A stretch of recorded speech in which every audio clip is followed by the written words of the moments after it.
নেত্রকোনার হাওর অঞ্চলে বাড়ছে বজ্রপাতে প্রাণহানির সংখ্যা।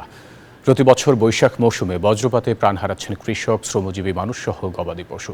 ব্রিটিশদের স্থাপন করা ম্যাগনেটিক পিলার চুরি ও হাওরে পর্যাপ্ত আশ্রয়স্থল কিংবা বজ্র নিরোধক ব্যবস্থা না থাকায় আতঙ্কে স্থানীয়রা। তবে এ বিষয়ে ব্যবস্থা নেওয়ার আশ্বাস দিয়েছে জেলা প্রশাসন। সোহান আহমেদ কাকুনের তথ্য ছবিতে ডেস্ক রিপোর্ট।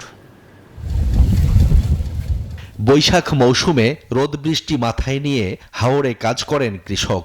বিস্তীর্ণ হাওরের কোথাও কোনো গাছ, উঁচু স্থাপনা কিংবা আশ্রয়স্থল না থাকায় বৃষ্টিসহ বজ্রপাতে মৃত্যুর সংখ্যা বেড়েছে কয়েক গুণ। বান্ডেল থাকলে প্রতি সেনমানিতে টাকা বাঁচবে। বিকাশ সেনমানি বান্ডেল কিনে জিতুন প্রতি লেনদেনে। চলতি বছরেই বজ্রপাতে নেত্রকোনার মোহনগঞ্জ, খালিয়াজুড়ি, মদন, কমলাকন্দা ও বারহাট্টা উপজেলার বিভিন্ন হাওরে অন্তত 11 জনের মৃত্যু হয়েছে। হতাহত হয়েছে অসংখ্য গবাদি পশু।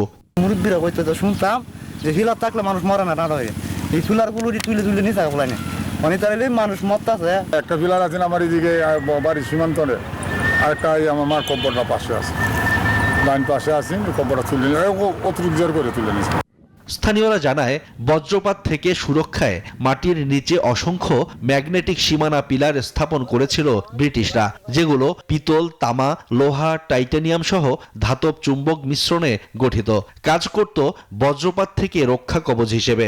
এসব চুরি যাওয়ায় বজ্রপাতে প্রাণহানি বাড়ছে বলে ধারণা স্থানীয়দের। লাল কাপড় পিনতে আসতো, জায়গায় জায়গায় নামতো, তো আমরা জিগাইতাম আমরা কি বিচারি, আমরা তেলের খুলি বিচারি। তোর কিছুদিন পরে দেখা গেলো আমাদের ফিলারগুলো সব তুলে লেগে গেল। এ থেকে ঠেড়ায় বজ্রপাতে মানুষ মারা যায়, এর আগে এত মানুষ মারা যাইতো না। প্রাণহানি বাড়লেও বজ্রপাত নিরোধক কোনো ব্যবস্থা নেয়নি প্রশাসন। এতে আতঙ্কিত হাওর অঞ্চলের মানুষ। তার আগে বজ্রপাত শুরু হয়ে যাগা, বুঝা যায় যে অ্যাটেম বোম আছে এমন পরিমাণে, মানে বজ্রপাত রসুলপুর মারা গেছে একজন ব্যক্তি, আর দুজন আহত হয়েছে, আর ইসাপুর 2টা গরু মারা গেছে টাটাফেরি। বজ্রপাত প্রতিরোধে প্রকল্প না থাকলেও আশ্রয় কেন্দ্র নির্মাণ সহ গাছ রোপণের পরিকল্পনার কথা জানিয়েছে জেলা প্রশাসন।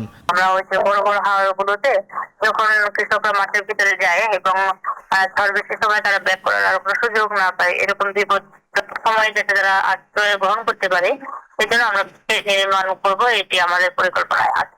শুধুমাত্র আশ্বাস নয়, বজ্রপাতের মৃত্যু ঝুঁকি কমাতে যথাযথ ব্যবস্থা নেয়ার দাবি হাওরবাসীর।